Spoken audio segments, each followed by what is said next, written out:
안녕하세요. 바림소리입니다.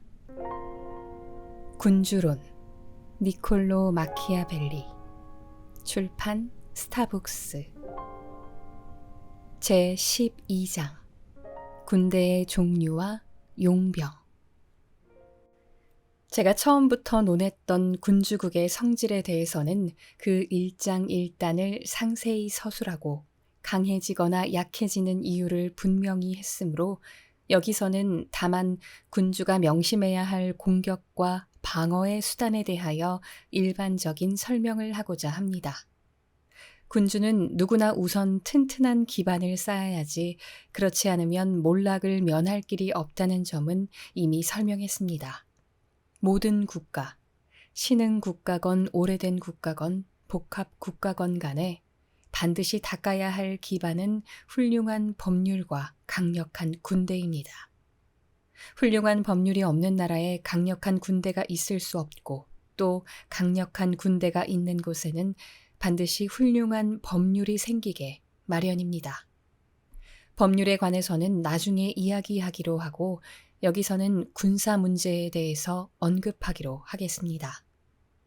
주권을 장악한 자의 영토를 지키는 군대는 사병이거나 용병이거나 원군이거나 연합군입니다. 용병과 원군은 백해무익한 것으로 이들을 기반으로 하여 세워진 나라는 튼튼치 못하고 안전하지도 못합니다. 왜냐하면 그들은 단결심이 없이 야심만 많으며 규율이 문란하고 충성심이 희박하여 우군 앞에서는 용감하지만 적군을 맞으면 비겁하기 짝이 없고 신을 두려워할 줄 모르며 사람에 대한 신의가 없습니다. 따라서 군주는 침략을 당하지 않는 경우에만 파멸에서 벗어날 수 있습니다. 군주는 평시에는 용병에 의해 약탈을 당하고 전시에는 적의 침략을 받기 때문입니다. 용병이 자진하여 전지에 나가 싸우는 이유는 오직 몇 푼 안 되는 보수 때문인데 이것만으로는 그들로 하여금 목숨을 내걸고 싸우게끔 할 수는 없습니다. 그러므로 용병은 평상시에는 거의가 우군이지만 일단 전투가 벌어지면 도망치게 마련입니다. 이 사실은 손쉽게 찾아볼 수 있습니다. 이탈리아가 패망한 것은 용병에게 너무 오랫동안 의지해왔기 때문입니다. 이 군대는 일부 인사들에게 잠시 동안 쓸모가 있기도 했고 실제로 상당히 용맹을 발휘하기도 했으나 외국군이 이탈리아에 쳐들어오면서부터 현재 우리가 보는 바와 같은 꼴이 되고 말았습니다. 프랑스 왕 샤를은 백묵 하나로 능히 이탈리아를 점령할 수 있었던 것입니다. 그 원인은 오직 이탈리아인에게 있었다고 말하는 사람이 있는데 이는 사실입니다. 이런 잘못은 용병을 믿었다는 데 이유가 있기보다는 용병이란 그럴 수밖에 없는 존재라는 점에 있습니다. 그 원인은 주권자에게 있으므로 그는 당연히 책임을 져야 합니다. 저는 용병이 못 믿어온 존재라는 점에 대하여 더 분명히 말하고자 합니다. 용병의 대상은 을에 유능한 군인 아니면 유능하지 못한 군인입니다. 만일 유능한 자라면 요주의 인물인데 왜냐하면 그들은 군주를 억압하거나 군주의 뜻을 무시하고 자기 세력을 확대하고자 할 것이기 때문입니다. 한편 그 대장이 무능한 자라면 10중 8구는 군주가 파멸을 면치 못하게 됩니다. 이것은 비단 용병에게서만 볼 수 있는 일이 아니라 어느 군대에서나 흔히 있는 일이라고 말하는 자가 있다면 저는 이렇게 대답할 것입니다. 군대는 반드시 군주나 국가에 봉사해야 하며 군주는 친히 지휘권을 쥐고 전쟁터에 나가 전투를 감독해야 합니다. 그리고 국가는 반드시 자국민을 총사령관으로 파견해야 하며 만일 그가 무능한 자라면 교체하고 유능하다면 국법으로 제재를 가해 월권 행위를 하는 일이 없도록 해야 합니다. 경험에 의하면 군주국이나 공화국이라 하더라도 자기 군대를 충분히 보유하고 있어야만 견고한 성공을 거둘 수가 있으며 외국 군대에 의존하고 있는 나라에 비해 어느 한 사람의 의사로 손쉽게 좌지우지되지 않았습니다. 로마와 스파르타는 무장을 튼튼히 하고 있었으므로 오랫동안 자유국을 유지할 수 있었으며 스위스는 강력히 무장하고 있었으므로 국민들이 자유로운 생활을 할 수 있었습니다. 옛날에 용병을 사용한 예를 들면 카르타고는 첫 번째 로마와의 전투가 끝난 뒤 용병에 의해 거의 전멸 상태에 이르렀는데 그 우두머리가 카르타고 사람이었음에도 정복당할 뻔했습니다. 테베인들은 에파미논다스가 죽은 뒤 마케도니아의 필리포스를 대장으로 추대했으나 필리포스는 승리를 거둔 다음 테베인들의 자유를 빼앗아 버렸습니다. 밀라노 시민들은 필리포스 공작이 죽자 프란체스코 스포르차를 맞아 베네치아의 침략에 대비했습니다. 프란체스코는 카라바조의 전쟁에서 승리를 거두고는 자신을 고용한 밀라노 시민들을 정복하기 위해 적과 손을 잡았습니다. 그의 부친 스포르차는 본래 나폴리의 조반나 여왕을 배반하고 군대의 무장 해제를 단행했으므로 그녀는 나폴리를 계속 보전하기 위해 부득이 아라곤 왕의 자비에 의지할 수밖에 없었습니다. 이와 달리 베네치아와 피렌체는 용병의 힘으로 그 판도를 넓혔으나 용병 대장들이 주권을 잡지 못하고 굳게 지켜나갈 수 있었던 까닭은 그들의 행운 때문입니다. 왜냐하면 그 장성들이 거사를 두려워하기도 했지만 어떤 사람은 군사적 승리를 이루지 못했고 어떤 사람은 경쟁자에게 짓밟혔으며 또 어떤 사람은 자신의 야심을 다른 곳으로 돌렸기 때문입니다. 가령 조반니 아쿠토는 승전에 공로가 없었기 망정이지 그가 전공을 세웠다면 피렌체인들은 그의 지배 아래 들어가게 되었을 것입니다. 스포르차 가문은 언제나 브라체시 가문과 반목하고 서로 견제했으므로 프란체스코는 롬바르디아의 야심을 품고 브라체시는 교회와 나폴리의 야망을 품었습니다. 여기서 얼마 전에 언급한 사건을 돌이켜보도록 하겠습니다. 피렌체인은 파울로 비텔리를 기용해 지휘관으로 삼았습니다. 이 사람은 매우 용의주도하여 일개 서민으로부터 출세해 최대의 명성을 얻게 되었습니다. 만일 그가 피사를 침공했다면 피렌체인들은 그의 명령에 따를 수밖에 없었으리라는 점은 누구도 부인하지 못할 것입니다. 만일 대담한 그가 적의 용병이 되었다면 피렌체인들은 속수무책이었을 것이며 그렇다고 그대로의 지위에 머물게 한다면 피렌체 시민들은 그에게 복종해야 함을 뜻했기 때문입니다. 베네치아인의 성장을 고찰하면 군대를 동원하여 전쟁을 치르는 동안에는 눈부신 활약을 하고 본토에서 그들의 계획을 펼치기 전에는 귀족과 서민으로 편성된 군대가 빛나는 공적을 올렸습니다. 하지만 일단 본토에서 싸움이 벌어지자 그 용맹의 미덕을 완전히 잊어버리고 이탈리아의 풍습을 따르게 되었습니다. 베네치아인이 대륙의 세력을 확대시키고 있을 무렵 영토는 그다지 넓지 않았지만 명성을 세상에 떨치고 있었으므로 용병대장에 대하여 별로 두려워할 필요는 없었습니다. 그러나 카르마 놀라를 대장으로 추대하여 판도를 확장하기 시작했을 때 그들은 비로소 그 잘못을 깨닫게 되었습니다. 베네치아인은 그의 지휘 아래 밀라노의 공작을 침공했으므로 그가 매우 뛰어난 장군임을 알게 되었지만 한편 그가 전쟁을 냉담한 태도로 수행한다는 사실도 알아차렸습니다. 그는 승리를 탐탁히 여기지 않았으므로 그의 진두 지휘로는 앞으로도 계속해서 승리를 기대할 수 없게 되었습니다. 그렇지만 지금까지 평정한 영토를 잃을까 우려되어 그를 해고할 수도 없었습니다. 베네치아인들은 망설이던 끝에 결국 그를 죽여버리는 수밖에 없었습니다. 그가 죽은 뒤에 바르톨롬메오 다 베르가모를 비롯해서 로베르토 다 산 세베리노, 피틸리아노 백작 등을 지휘관으로 맞이했으나 이 장군들이 수행한 전쟁에서는 승리보다도 이미 가진 것을 지킬 수 있는가를 더욱 두려워했습니다. 가령 바일라에서의 싸움처럼 베네치아는 여기서 800년에 걸친 막대한 노고로 얻은 땅을 하루아침에 잃어버리고 말았던 것입니다.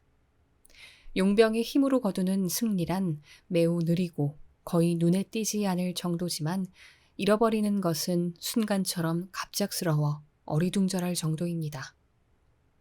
오랫동안 용병에 의해 유지되어 온 이탈리아의 상황에 대하여 실예를 들어 이야기했지만 용병의 기원과 발전상을 알아보고 그 잘못을 시정하기 위해 좀 더 깊숙이 파고들어 서술하려고 합니다. 우리가 명심해야 할 점은 근래에 황제의 권력이 쇠퇴하기 시작하면서 교황이 세속에서의 지위를 강화하여 이탈리아가 여러 판도로 분열되었다는 사실입니다.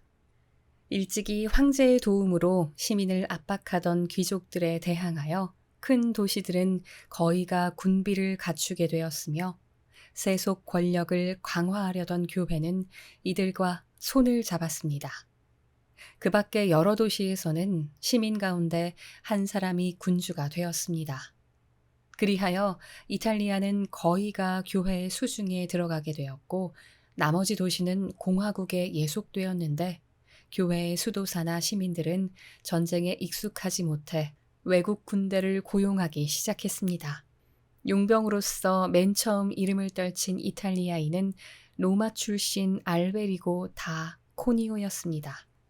그의 밑에서 훈련을 받은 사람들 가운데 특히 브라체시와 스포르차가 유명하며 당시 그들 두 사람 다 이탈리아의 사령관이 되었습니다.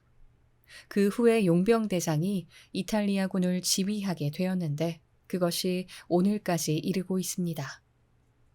이탈리아는 용병이 우수했으므로 샤를에게 유린되고 루이에게 약탈을 당했으며 페르난도의 말발굽에 짓밟히고 스위스에게 굴욕을 받았던 것입니다.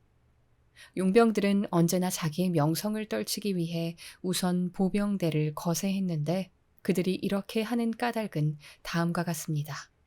용병 대장들은 나라 없이 봉급에만 의존해야 했으므로 많은 병력을 휘하에 거느릴 수 없었고 그렇다고 얼마 안 되는 병력으로는 그들이 원하는 세력을 확보할 수가 없었기 때문에 부득이 기병대를 위주로 거느리고 명성을 유지해 나갈 뿐이었습니다. 그리하여 총 병력 2만 명 중에서 보병은 겨우 2,000명도 되지 못하는 형편이었습니다. 특히 그들은 대장에서부터 졸병에 이르기까지 위험과 노고를 피하기 위해 갖은 수단을 강구했으며 전지에서 살해되지 않고 붙잡히면 석방에 대한 몸값을 요구하지도 않았습니다. 그리고 밤에는 시나 성을 습격하지 않고 반대로 포위되어 공격당할 때는 반격하지 않으며 진지 주위에는 방책이나 참호를 설치하지 않도록 했습니다. 이는 모두 그들의 전술로서 인정되었는데 앞에서도 언급했듯이 그들의 노고와 위험을 회피하기 위해 창안되었던 것입니다. 이리하여 그들은 이탈리아를 굴욕적인 노예 상태로 몰아넣었습니다.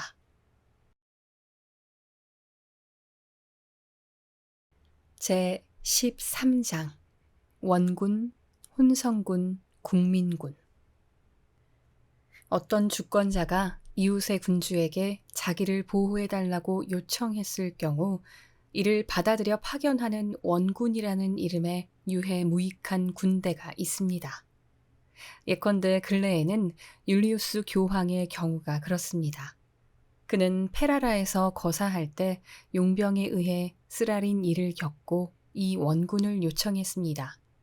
그리하여 스페인의 왕 페르난도의 기병과 보병을 파견하여 교황을 지원하는 협약이 성립되었습니다. 이러한 군대는 파견한 측에서 보면 편리하고 타산도 맞는 일이지만 불러들인 군주 입장에서 보면 언제나 해롭습니다. 왜냐하면 싸움에 패하면 물론 그만큼 자신의 손실이지만 승리를 거두더라도 군주는 그들의 지배 아래 놓이기 때문입니다. 이와 같은 실예는 지난날의 역사에서 얼마든지 찾아볼 수 있으나 근래의 경우인 율리우스 2세가 보여주는 예로 만족하겠습니다. 교황은 오직 페라라를 점령하려는 생각으로 자진해서 이방인의 손에 운명을 맡겨버렸던 것입니다. 그러나 돌발 사고가 일어나 그의 어리석은 계획이 다행히 수포로 돌아가게 되었습니다. 즉, 그의 원군이 라벤나에서 크게 패하자 스위스가 그 승리자를 몰아내었으므로 교황은 물론 아무도 예상하지 못한 사태가 벌어져 포로의 신세를 모면하고 예기치 않은 군대에 의해 승리를 거두어 지배될 일도 없었습니다. 피렌체는 자기 군대가 전혀 없었으므로 프랑스군 약 1만을 고용하여서 피사를 공략하려고 했는데 이때의 위험은 일찍이 상상하지 못한 것이었습니다. 콘스탄티노플의 황제는 이웃나라에 대항하기 위해 1만 명의 튀르크 군대를 그리스에 불러들였는데 전쟁이 끝나도 튀르크군은 철수를 거부했습니다. 그리스가 이교도의 지배를 받게 된 것은 이때부터의 일이었습니다. 그러므로 승리를 원치 않는 자가 있다면 이런 원군에 의지하면 좋을 것입니다. 원군의 패해는 실로 용병과 비교가 되지 않습니다.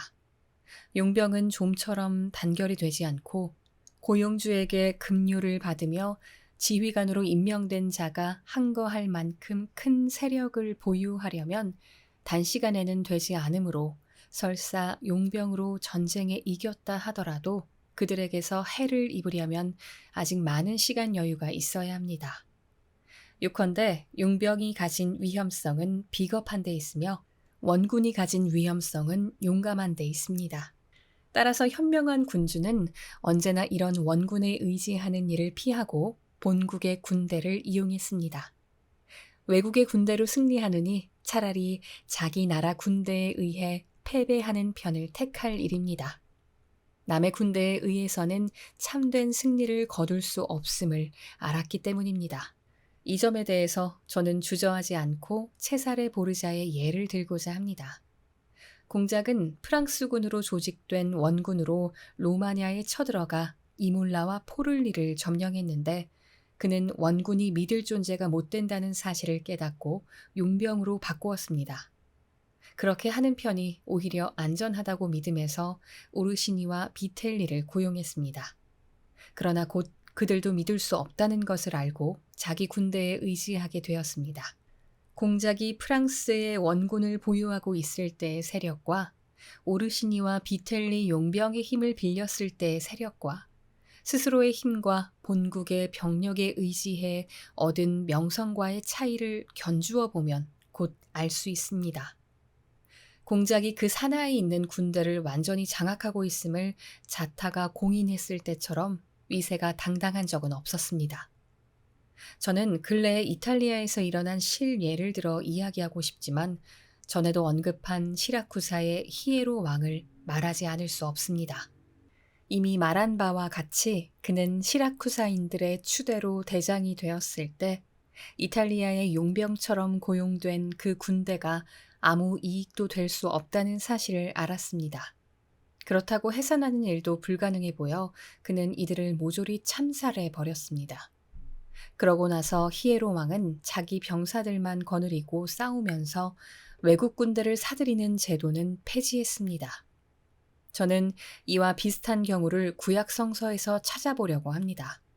다윗이 팔레스타인의 용사 골리앗을 상대로 싸울 것을 사울 왕에게 제의하자 사울은 그의 용기를 북돋아 주기 위해 자기의 무기와 갑옷을 사용하도록 했습니다. 그러나 다윗은 그 갑옷을 한 번 몸에 걸쳐 보더니 자기에게는 쓸모가 없으니 갖고 있는 돌창과 단검으로 대적하겠다고 말하며 사울 왕에게 되돌려 주었습니다. 남의 갑옷은 흘러내리거나 너무 무겁거나 꽉 조여 짐이 되기 때문입니다. 루이 11세에 붙인 샤를 7세는 행운과 무력으로 프랑스를 영국의 지배에서 벗어나게 했습니다. 이때 그는 자기 군대를 철저히 무장시킬 필요를 깨닫고 나라의 기병과 보병으로 이루어진 군대를 편성했습니다. 하지만 아들 루이는 보병을 폐지하고 스위스의 군대를 고용했습니다. 그 후 역대 왕들이 이와 같은 실책을 이어받으면서 이윽고 위기가 닥치는 원인이 되었습니다.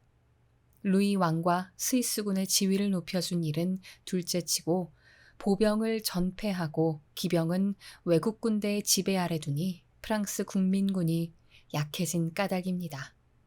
이는 그가 스위스군과 합세해서 싸우는데 익숙해져서 그들 없이는 승산이 서지 않았기 때문입니다. 그리하여 프랑스는 스위스에 대항할 수 없게 되었으며 스위스군의 도움이 없이는 다른 나라와 맞서 싸울 엄두를 내지 못했습니다. 그래서 프랑스는 일부는 용병이고 일부는 국민군으로 구성된 혼성군을 갖게 되었습니다. 이와 같은 군대는 전부 용병이나 원군으로 편성되어 있는 경우에 비하면 훨씬 우수하지만 전부 국민군으로 되어 있는 경우보다는 매우 열등합니다. 프랑스의 실례로 충분할 텐데 만일 프랑스가 샤를이 창설한 병역 제도를 지켜나갔던들 프랑스는 오늘날 세계에서 제일 강한 나라가 되었을 것입니다. 그러나 인간이란 언제나 생각이 모자라서 처음에 느낀 그럴싸한 맛에 도취되면 그 뒤에 숨어있는 독을 알아차리지 못합니다. 이는 마치 전에 이야기한 소모열과 같은 것입니다. 그러므로 재난이 닥치기 전에 깨닫지 못하는 군주는 현명한 군주라고 할 수 없습니다. 그렇지만 실상 선견지명이 있는 통치자는 매우 드뭅니다. 우리가 로마 제국이 쇠망한 자취를 더듬어 보면 고트족을 용병으로 고용한 데서부터 시작되었음을 알게 될 것입니다. 이것을 계기로 로마 제국의 세력은 점점 쇠퇴하여 위대한 덕성은 모조리 고트인에게 옮겨가 버렸습니다. 그래서 저는 다음과 같은 결론에 도달하게 되었습니다. 즉, 자기 군대를 갖고 있지 못한 군주는 나라의 안전을 도모할 수 없으며 따라서 일단 역경에 처하면 스스로 방위할 힘이 없어 유행을 바라게 됩니다. 자기 힘에서 비롯되지 않은 권세와 명성만큼 미덥지 못하고 허망한 것은 없다는 격언은 선현이 언제나 길을 밝혀준 말입니다. 자기의 군대란 국민과 신하 또한 그 세력권에 예속된 백성들로 편성된 군대이며 용병과 원군은 자기 군대가 아닙니다. 제가 앞에서 언급한 4가지 선례를 잘 생각해보고 알렉산드로스 대왕의 아버지 필리포스를 비롯한 다른 군주와 많은 공화국들이 군비를 어떻게 마련했는지 잘 살펴본다면 자기 군대를 조직하는 방법은 쉽게 알 수 있을 것입니다. 저는 이 제도에 전폭적인 경의를 갖고 있습니다. 제 14장 군사에 관한 군주의 의무에 대하여 군주는 군대의 전쟁과 전술 및 훈련 이외에는 다른 무엇에도 뜻을 두어서는 안 되며 그 밖에 어떤 것도 임무로 삼아서는 안 됩니다. 이는 주권자의 유일한 사명이기 때문입니다. 그러한 효력은 세습적인 군주에게 지위를 보장해주며 일개 평민을 군주의 자리에 앉히기도 합니다.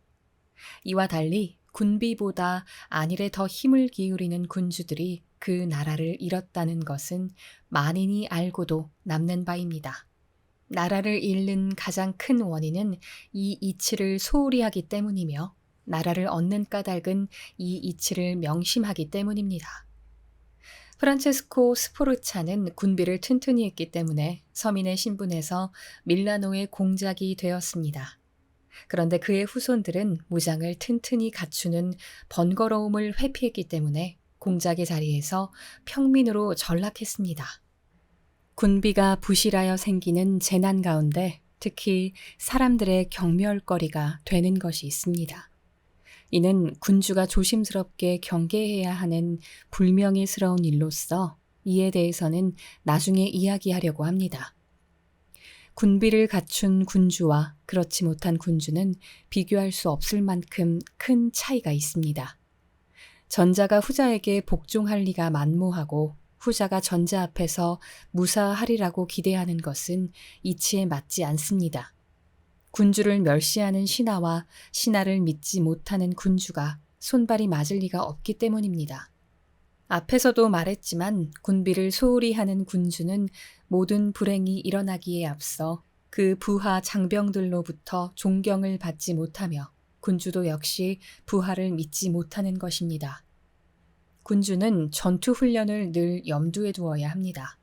여기에는 두 가지 방법이 있는데 하나는 훈련이고 또 하나는 정신무장입니다.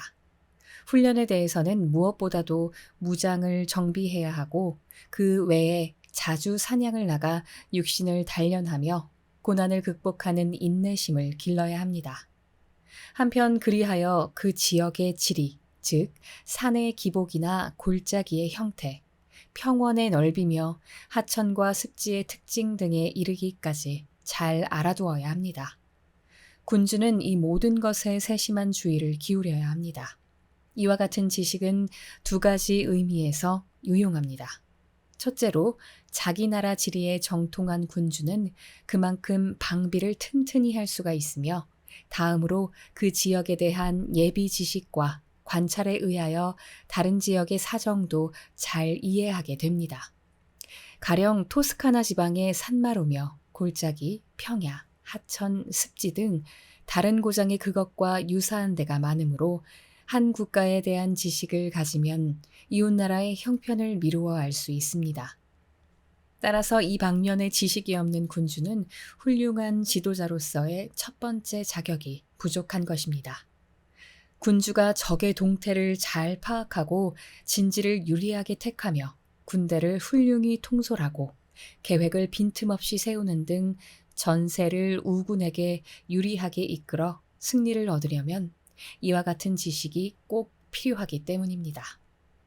아카이아인들의 지도자 필로포이메는 역사가들이 한결같이 칭송하여 맞이 않는 바이며 평화로운 시기에도 군사 전략 이외에는 무엇도 염두에 두지 않았습니다. 특히 다음과 같은 이야기가 전해집니다.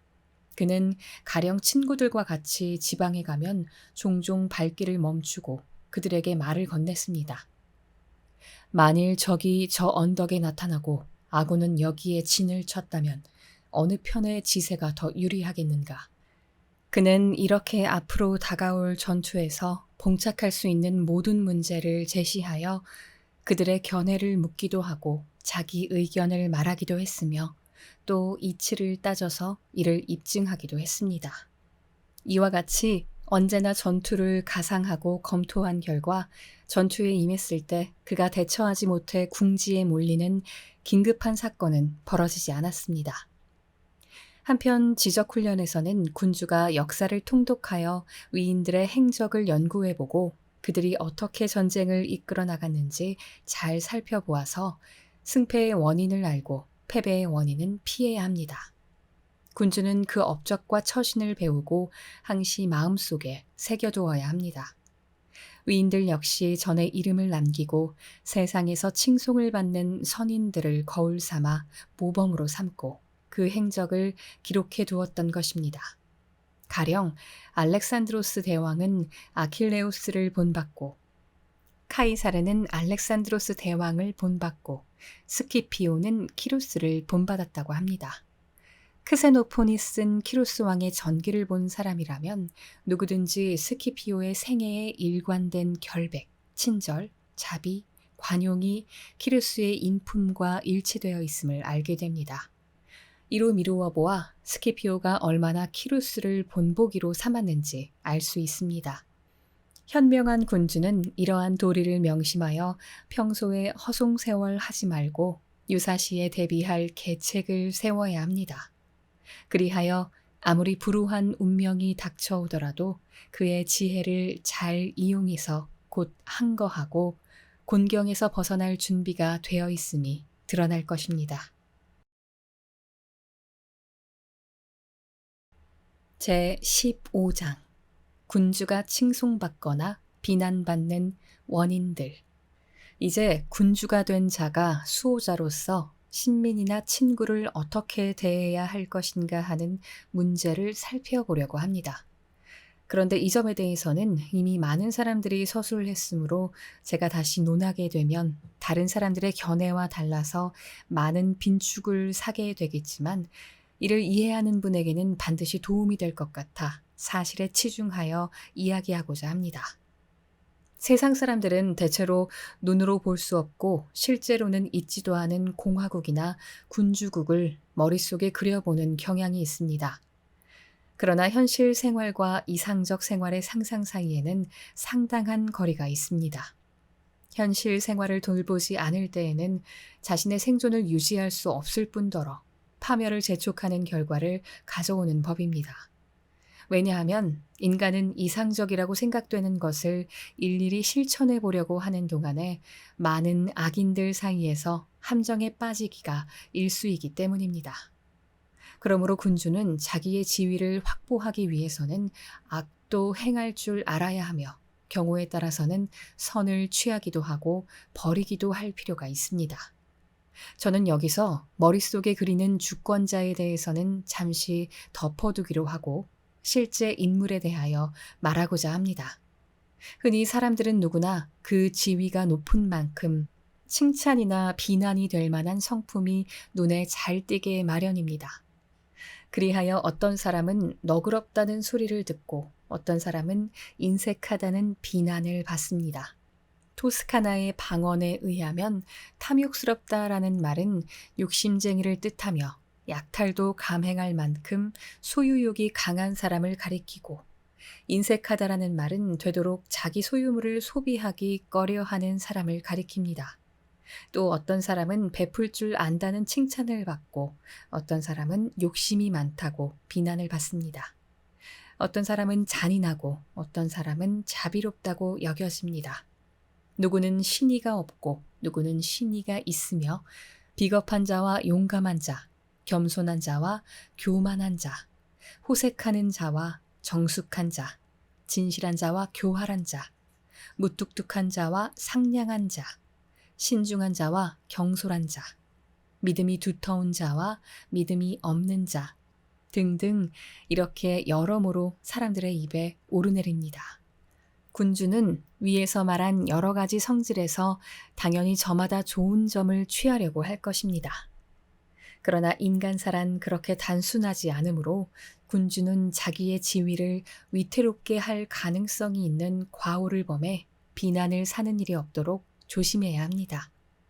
설사 자기 지위가 흔들릴 만큼 위험한 잘못을 저지르지는 않더라도 가능하다면 아예 처음부터 작은 실수도 범하지 않도록 현명해져야 합니다. 그리고 지위를 유지하기 위해 악덕을 저지르지 않을 수 없을 경우에는 구태여 망설일 필요가 없습니다.